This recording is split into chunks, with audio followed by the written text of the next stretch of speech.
ছাত্র ছিলেন ওই সময় আকিব রেজা খান, ওই সময় বিশ্ববিদ্যালয়ের তৃতীয় বর্ষের ট্রিপলি বিভাগের ছাত্র।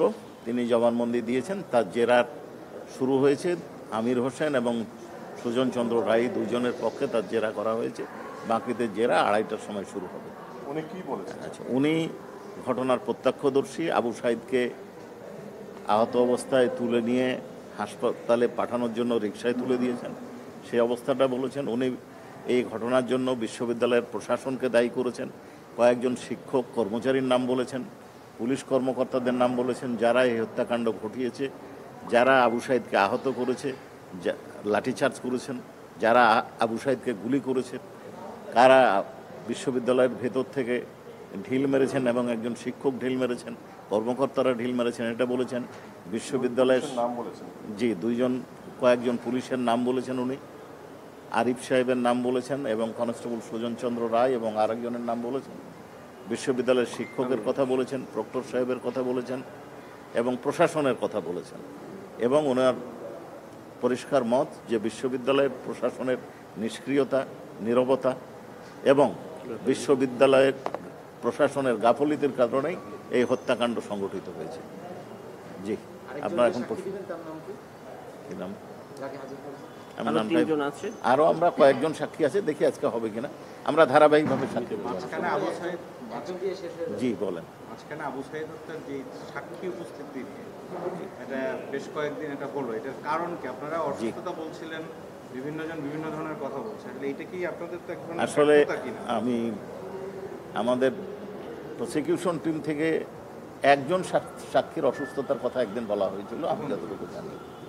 কিন্তু বাকি যে বিষয়টা ছিল সেটা হচ্ছে যে মামলা পরিচালনার ক্ষেত্রে আমাদেরকে পলিসিগত সিদ্ধান্তে চলতে হয়। আমরা অপেক্ষা করছিলাম যে ট্রাইব্যুনাল 1-এ আবু সাঈদ হত্যাকাণ্ডের দুটো পার্ট, একটা হচ্ছে শেখ হাসিনা, আসাদুজ্জামান খান কামাল এবং চৌধুরী আবদুল্লাল মামুন, তার সাক্ষ্যটা কমপ্লিট হলে সেই সাক্ষীটা আমাদেরকে ট্যালি করতে হয়, ত্রুটি বিচ্যুতি দেখতে হয়। এছাড়াও আয়ো সাহেব অন্য দুটো মামলা ইনভেস্টিগেশনে ব্যস্ত ছিল, আমি ব্যক্তিগতভাবে একটু কাজে গেছিলাম বিভিন্ন কারণে।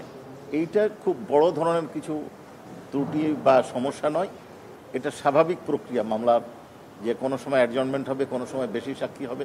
এই ক্ষেত্রে প্রসিকিউশন মামলা ডিলে করার বা ডিলে হচ্ছে এই ধরনের কোনো চিন্তা করার কারণ নাই।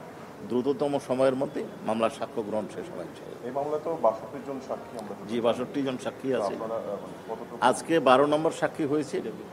আমরা আশা করছি যে 30 থেকে 35 জন সাক্ষী দিয়ে মামলা ক্লোজ করব।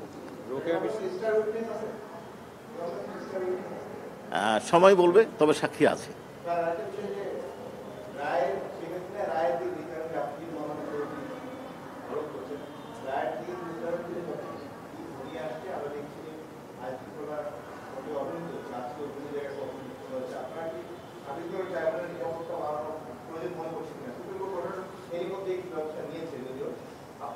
আইন শৃঙ্খলা রক্ষা করা, প্রশাসনের নিরাপত্তা দেওয়া, ট্রাইব্যুনালের নিরাপত্তার বিষয়টা টোটালি আইন শৃঙ্খলা রক্ষাকারী বাহিনীর বিষয়।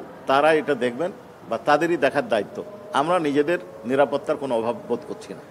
আবু সাঈদ হত্যায় রংপুর বিশ্ববিদ্যালয়ের শিক্ষার্থীরা এরই মধ্যে তারা করছে যে তারা নির্বাচনের আগে তারা রায় চায়, অর্থাৎ সব প্রক্রিয়া শেষ করেই তো রায় হবে।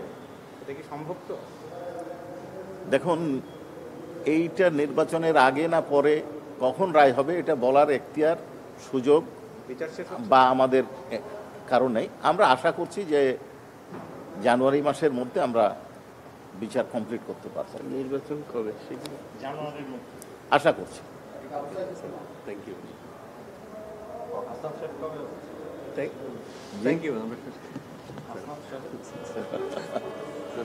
ধন্যবাদ।